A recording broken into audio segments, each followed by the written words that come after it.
We never talked much when we were freshmen, but in our sophomore year, Billy and I shared a dead cat named Fasha. We kept her in a plastic bag on the back shelf of the biology lab and laid her body out on a yellow rubber mat every Thursday to see what secrets her hardened innards might reveal. The lab smelled of bitter formaldehyde and the acrid stench of overripe teenage boys fresh from the basketball court. Under the stark industrial glare of the halogen light rods glowing above us, the musculature beneath Fasha's skin took on a gray tint, and her eyes, sealed by rigor mortis, appeared to be squinting. Before we'd skinned her, Fasha was an orange tabby.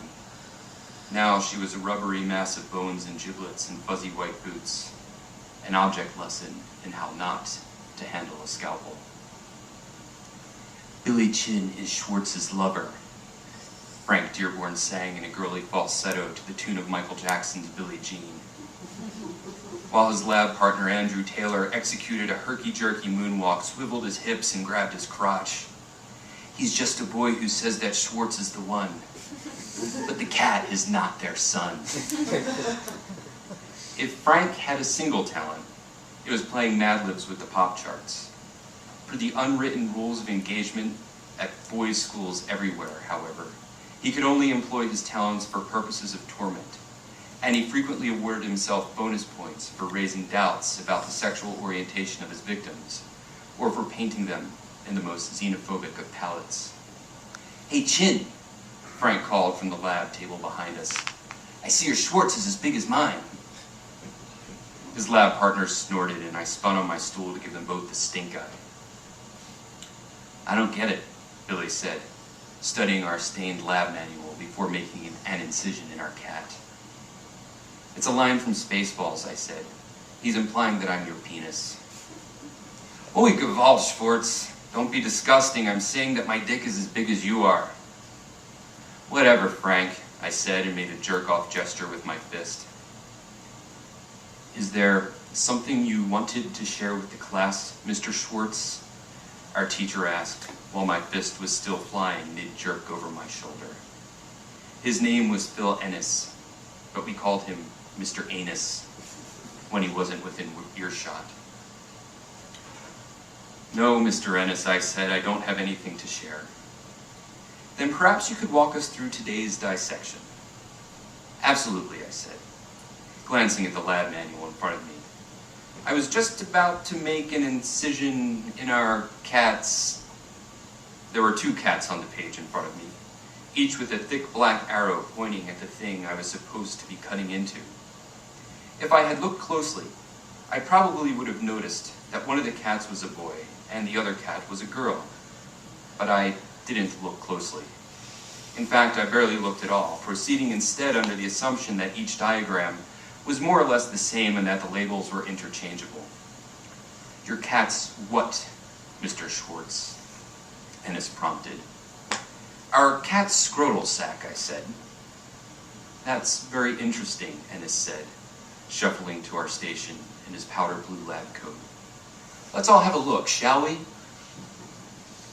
Billy nudged me with his elbow and tried subtly to point out that Fasha was a female, but it was too late. Even if the laws of biology rendered my search absurd, the growing throng of snickering boys gathered around my lab station forced me to at least take a stab at finding Fasha's scrotal sac. Fortunately for me, Billy had already done most of the dirty work of cutting away enough of the cat's innards to reveal a smooth, pinkish organ that bore a reasonable resemblance to a sac. "Here, we have the scrotal sac," I said, my hands sheathed in white latex gloves, my eyes scanning the instructions for mutilating this particular piece of the cat as laid out in the lab manual.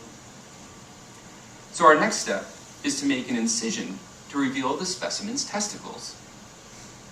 "Just so we're on the same page, Mr. Schwartz, are you saying that you found the specimen's scrotal sac inside its pelvic cavity?" "I think so," I said. "You don't sound so sure of yourself, Mr. Schwartz." "Of course I'm sure of myself," I said, this time with feeling. "I found Fasha's scrotal sac inside the pelvic cavity." Everyone laughed except for Billy. Then by all means, Mr. Schwartz, please continue. Something small and lumpy shifted when I squeezed the organ. For a brief second, I imagined that a miracle had occurred, and that despite the odds, our cat had grown a pair of testicles in what was more than likely her uterus. But then I made a jagged incision, and a tiny, pinched face erupted from the glistening surface of the organ in question, appearing, despite being stillborn, to squint up at the sterile white light of the biology lab. "Look at that," Frank said. "Schwartz and Chin are parents." Once again, everyone but Billy laughed, until Ennis raised a hand for silence. "This certainly is an interesting turn of events, Mr. Schwartz," he said. "Wouldn't you agree?" "Yes, Mr. Ennis, I would." "Stop me at any point if I'm mistaken, Mr. Schwartz, but you purport to have been making an incision in your specimen's scrotal sac, the function of which is to house and protect the testicles." "Yes, Mr. Ennis." "Yet when you made an incision in your specimen's scrotal sac, we discovered not testicles, but kittens. Don't you find this the least bit curious, Mr. Schwartz?" "I do, Mr. Ennis." "You don't have kittens hiding in your scrotal sac, do you, Mr. Schwartz?" "No, Mr. Ennis, I don't." "And to the best of your knowledge, Mr. Schwartz, your testicles don't, by any chance, bear a likeness to kittens, do they?" "No, Mr. Ennis, my testicles don't look like kittens." "Then how, Mr. Schwartz, do you explain the mysterious appearance of kittens in your specimen's scrotal sac?" "Magic?" I said.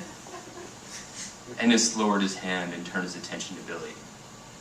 "Do you have anything to say about this strange turn of events, Mr. Chin?" "It's a uterus," Billy said, looking at his shoes. "The specimen was female." "Very interesting, Mr. Chin. Does your lab partner know the difference between males and females?" I don't know," Billy croaked. "Indeed," Ennis said, as the snickers hissing through the lab exploded into laughter. "One certainly wonders." Ennis turned away, and a sea of pimply faces parted before him. "Sorry," Billy whispered. "Forget about it," I said. I didn't know what to say. "Just forget about it." I put down the scalpel, and Billy picked up to finish the work I'd begun. He freed one dead kitten, and then another from Fasha's hardened uterus. He laid them both on the yellow rubber mat next to their mother. A third was about to follow, when Frank Dearborn cleared his throat and hummed the opening lines of Billie Jean. Thank you.